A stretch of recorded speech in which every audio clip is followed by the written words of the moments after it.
خان صاحب جو فیصلے کرتے ہیں نا یہ آپ سب سن لیں. تو خان صاحب فیصلے اس طرح کرتے ہیں ہمیں سن کے ہمارے ان پٹ کو بنیاد بنا کے وہ فیصلے کیا کرتے ہیں. میں نے ہمیشہ خان صاحب کے ساتھ جب بھی یہ احتجاج اور ریلیز اور کنونشن پہ بات ہوئی تو جو بھی تجویز رکھی اور خان صاحب قائل ہو جاتے تھے اور خان صاحب کہتے تھے کر لیں. اب جو جس انداز میں خان صاحب کے سامنے دیکھیں خان صاحب سے ملاقات کی وہی 6-7 لوگ ہیں, کوئی اور ان پٹ نہیں آ رہا ہے کہ ڈائیورس ان پٹ آئے. دوسری بات یہ ہے کہ پارٹی میں جو ہونا بھی چاہیے کہ ڈسپلن کی وجہ سے لوگ اختلاف رائے بھی پھر نہیں کرتے ہیں کہ کوئی ناراض نہ ہو جائے. تو لہٰذا ملتا جلتا ان پٹ کی بنیاد پہ خان صاحب کے فیصلے ہو رہے ہیں. انشاءاللہ جلدی میری ملاقات ہوگی. میرا طریقہ جو ہے اور میرا ان پٹ ہمیشہ ڈفرینٹ رہا ہے اور خان صاحب نے اس کی ستائش بھی کی ہیں جس طرح ابھی علیمہ آپ نے بات کی. تو لہٰذا ڈپینڈ یہ کرتا ہے کہ خان صاحب کو کس طرح کے مشورے دیے جا رہے ہیں اور پھر ان مشوروں کی بنیاد پہ خان صاحب کیا فیصلہ کرتے ہیں. لگتا آپ کی ملاقات نہیں ہونے دی جا رہی ابھی تک؟ نہیں, میری ملاقات کوئی روک نہیں سکتا ہے. آج میں خود جب پہنچا ہوں تو ٹرائل جو ہیں وہ قبل از وقت ختم ہو گئے اور یہ جن تمام لوگوں کی ملاقاتیں ہو رہی ہیں یہ میری وجہ سے ہو رہی ہے. تو لہٰذا مجھے روکنا جو ہے نا یہ کوشش کوئی بھی کر لے روک نہیں پائیں گے. لاسٹ ملاقات کب ہوئی تھی اور عمران خان صاحب کی کتنی یاد آتی ہے؟ دیکھیے میری ملاقات خان صاحب سے ہوئی ہے تقریباً 3 ماہ ہونے کو ہے اور ان 3 ماہ میں جو ہے میں چونکہ جو رویہ برتا گیا اور جو میرے ساتھ ہوا تو ایک وقت میں تو میں بھی ضد پہ آ گیا تھا کہ اگر خان صاحب نہیں ملنا چاہتے تو میں نہیں جاتا ہوں. لیکن میں اس چیز پہ اب قائل ہو گیا ہوں کہ خان صاحب کے پاس جا کے میں نے خان صاحب کے سامنے اپنا موقف بھی پیش کرنا ہے. جنہوں نے ان کے کان بھرے ہیں میں نے خان صاحب کو کہنا ہے ان کو میرے سامنے بیٹھا ہو. دودھ کا دودھ پانی کا پانی ہو جائے گا. یہ جھوٹ موٹ یہ چغلی خوریاں یہ چغل خوریاں اس پہ جو ہے یہ پارٹی کے فیصلے ہوتے ہیں. نہ کبھی بندربانڈ میں حصہ لیا نہ کبھی ٹکٹ دیے نہ کبھی کسی 2 ٹکے کا کوئی میں مستفید ہوا ہوں. نہ میں 9 مئی سے پہلے کوئی سینیٹر تھا نہ منسٹر تھا نہ یہ میں نہیں رہا ہوں. تو لہٰذا البتہ جو یہ تو لہٰذا خان صاحب سے میں مل رہا ہوں اور چونکہ خان صاحب خود مجھ سے نہیں مل سکتے ہیں وہ بندی ہے. تو لہٰذا میں ملوں گا اپنا موقف بیان کروں گا پھر خان صاحب کا جو فیصلہ ہوگا وہ سب کے ساتھ شیئر بھی کروں گا اور منوان اس پہ عمل کروں گا. ہم سبابی میں جلسے میں گئے تھے وہاں پہ ورکرز کی ورکرز کے ہاتھ میں آپ کے بڑے بڑے پوسٹر دیکھے. جب بھی کوئی رہنما تقریر کو آتا تھا تو وہ آپ کے نعرے لگاتے تھے کہ شہر افسر کو پہلے لے کے آؤ. ان ورکرز کے لیے کچھ کہیں گے؟ جی پاکستان تحریک انصاف کے ورکر جو ہے نا وہ پٹواری نہیں ہے اور نہ وہ کسی کی مانتے ہیں زیادتی کو نہ انصافی کو مانتے ہیں اور نہ کسی کی چودراہٹ مانتے ہیں. حق کے ساتھ کڑے ہوتے ہیں. آپ نے دیکھ لیا پورے پاکستان میں انہوں نے کہا جی وہ ایک آگے جیلی نوٹیفیکیشن کے نکال دیا. پوری پی ٹی آئی جو ہے وہ میرے ساتھ ہیں, ورکر میرے ساتھ ہیں. جلسوں میں نعرے ہیں. کل آپ نے میرا جلسہ دیکھا 14 اگست کا پاکستان کا سب سے بڑا جلسہ تھا اور سن 47 کے بعد لکی مروت کی تاریخ کا بڑا جلسہ تھا.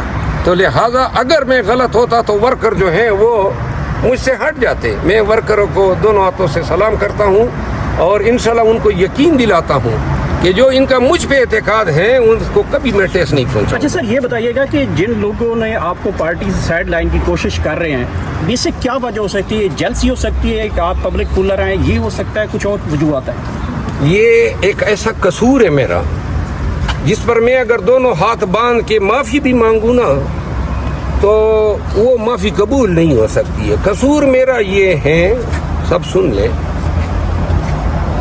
کہ میرا قصور یہ ہے کہ ورکروں کے دلوں میں میرے لیے جگہ ہے, پاکستانیوں کے دلوں میں میرے لیے جگہ ہے. یہ مقبولیت میری دشمن بنی ہوئی ہے. نہ یہ میں نے مانگی تھی نہ یہ میں نے خریدی ہے نہ اس کے لیے میں نے کوشش کی ہے. خدا نے دی ہے. اب میں کیا کروں؟ اس کا میرے پاس کوئی علاج ہی نہیں ہے. خان کو بھی بتایا گیا کہ جی میں ان کی جگہ لے رہا ہوں. ہلال صاحب ہے چونکہ میں جیل میں جاتا رہا ہوں دونوں کو میں نے دیکھا ہے.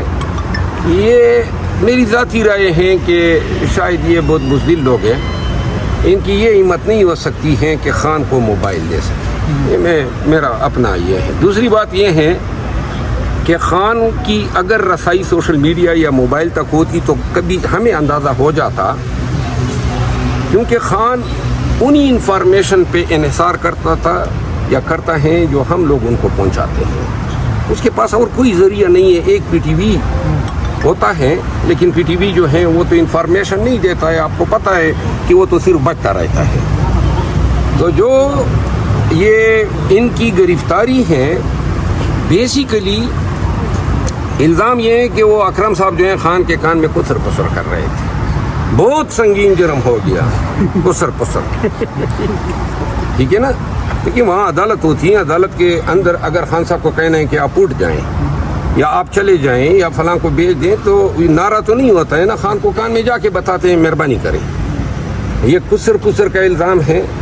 باقی یہ کسر پسر کی الزام کے بعد یہ الزام ہوگا یہ کہ جی خان صاحب کو جو ہے سیل میں لے جاتی ہوئی کوئی احترام دروازہ کسی نے کھولا ہوگا. سیل کی سیکیورٹی آپ اداروں کو دینے کے لیے کہہ رہے ہیں، اور اس کے نہیں، یہ نہیں ممکن نہیں ہے. قانوناً یہ ہی حکام کے پاس رہے گی.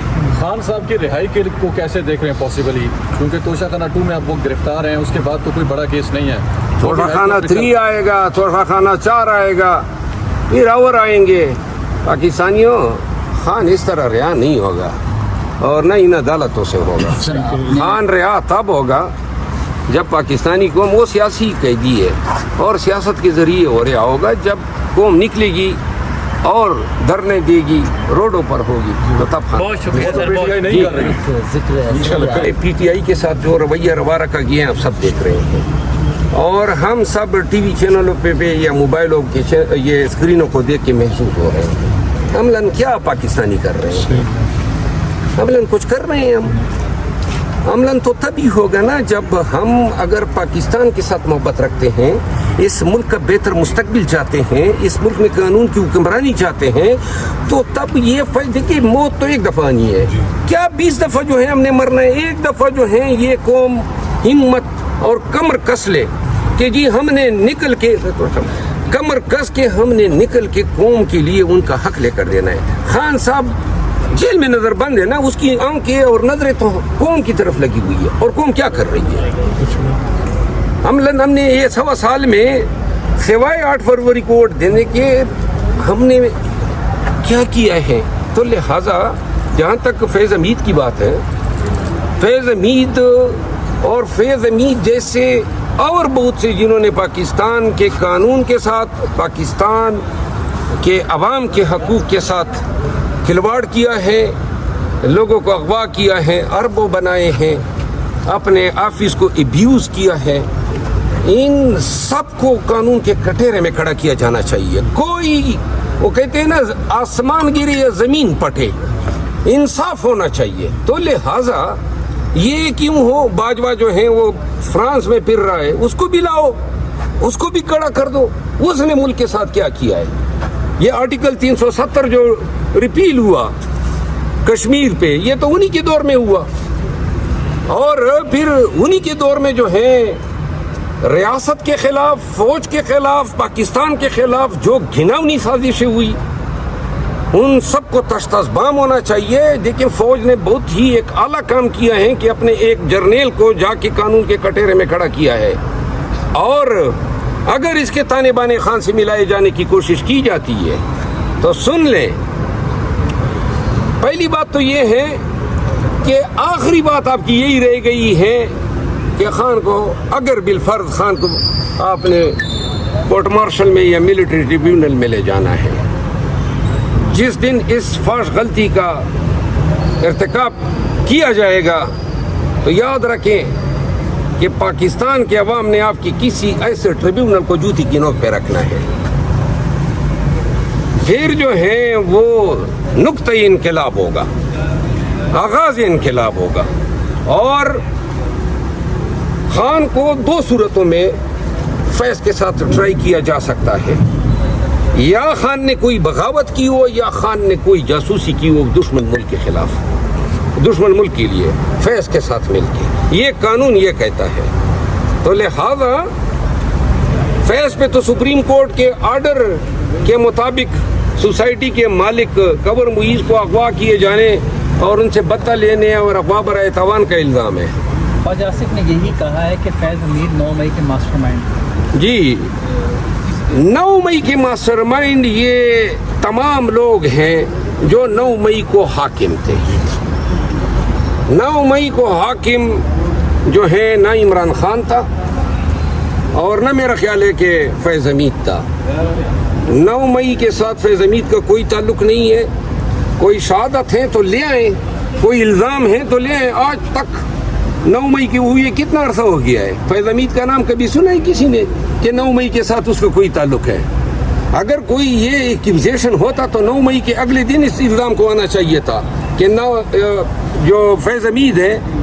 دوسری بات یہ ہے کہ 9 مئی اور 9 مئی سے پہلے اور بعد میں خان صاحب کے ساتھ انتہائی قریب تر لوگوں میں سے میں رہا ہوں, تو مجھے علم ہوتا کہ بھائی فیض حمید جو ہیں یا اس کا پی ٹی آئی سے کوئی رابطہ ہے یا فیض حمید جو ہیں اپنا کوئی ہمارے معاملات میں ناک گسڑ رہے. یہ بہت سارے جو تجزیہ کار باتیں کر رہے ہیں نا کہ 4 لوگ گئے اور یہ بہت ساری باتیں جھوٹ ہے.